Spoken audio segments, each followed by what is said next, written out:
Sam Neill, the New Zealand actor whose career moved effortlessly from intimate dramas to one of the biggest film franchises in history, has died at the age of 78. His family said the loss was sudden and unexpected, but their announcement also included one important clarification. Neill remained cancer-free when he died. A cause of death has not been publicly disclosed.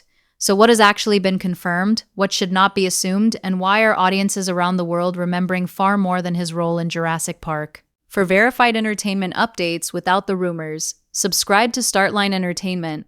Neill's family announced his death through his official Instagram account on Monday, July 13, 2026. The statement said he died that day in Sydney, Australia, surrounded by family. They described his passing as sudden and unexpected, thanked the staff at St. Vincent's Private Hospital for their care, and asked for privacy while relatives processed the loss.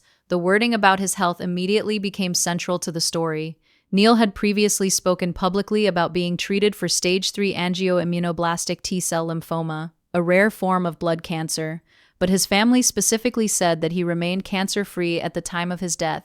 That means it would be inaccurate to report that cancer caused his death unless the family or an authorized medical source later says so.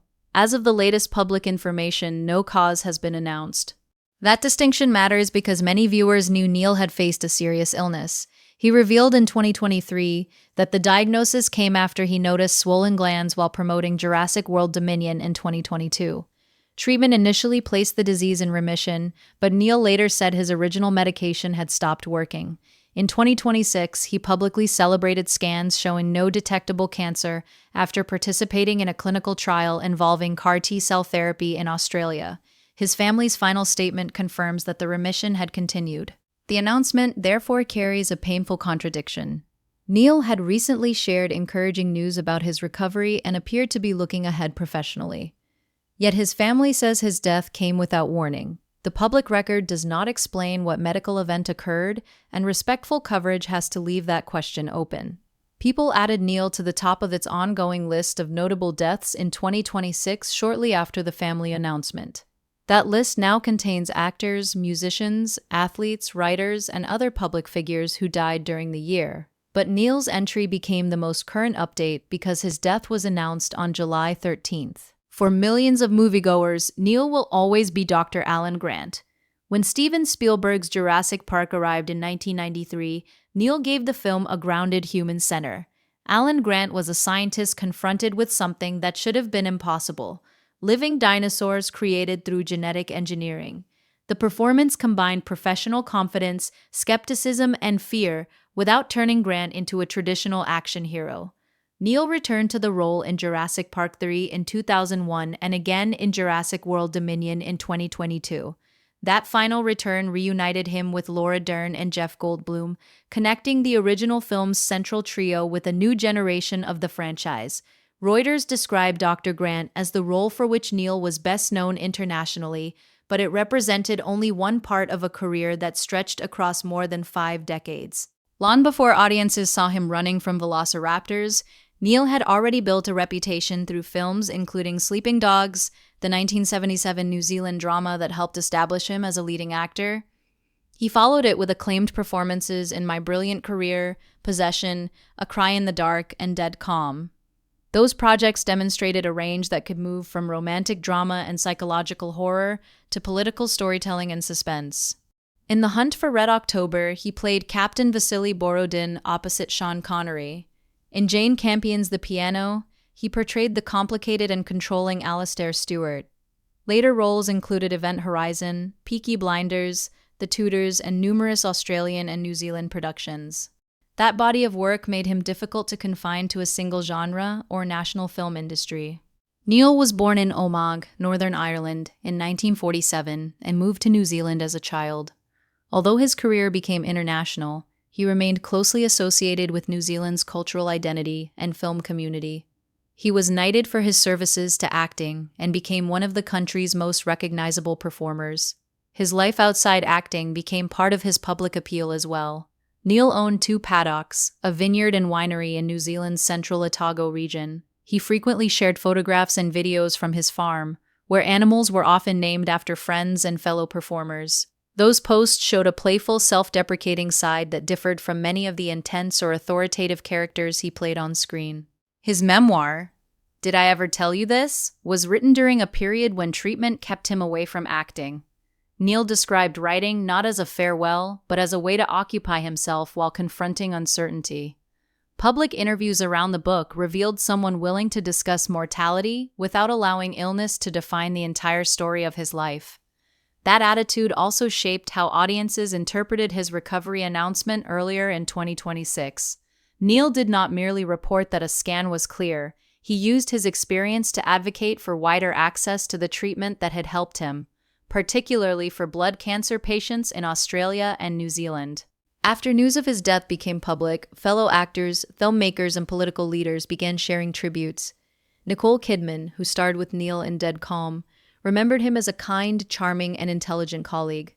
Richard E. Grant, Henry Golding, Toni Collette, Alan Cumming, Carl Urban, and Rachel Griffiths were among the performers who publicly reflected on his warmth and talent. Leaders from both New Zealand and Australia also acknowledged his cultural contribution. Those tributes reveal something that a filmography alone cannot show. Neill's public legacy was not based only on famous roles. Colleagues repeatedly emphasized generosity, humor, and decency. That consistency across different generations of actors suggests that the qualities audiences saw in his farm videos and interviews were also present behind the scenes.